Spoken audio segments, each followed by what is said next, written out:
One thing I never understood about puppets is, are they making us talk? Or are we making them talk? Somebody turned us all into Muppets. And I think it was a soup Nazi. I think it was him. Oh, hello, Newman. Jerry, I think you might be right. You turned us all into puppets. Why I did not turn you into puppet also for you. George, why are we all stuffed? Stuffed? I haven't had a decent meal in 43 years. Serenity now! Serenity now! Look, Matt, Dad, I hate to say it, but I think maybe Kramer had something to do with it. I'm telling you, Jerry, it was your Uncle Leo.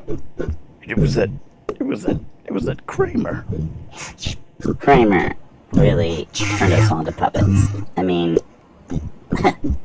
the guy can barely brush his own teeth. You really think he did that?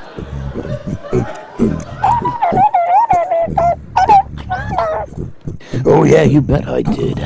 I turned you all into puppets, Jerry. Oh yeah. And then I turned myself into one. I mean, think, man. Why would I do that? I would have at least made us Muppets. But I don't want to be a Muppet.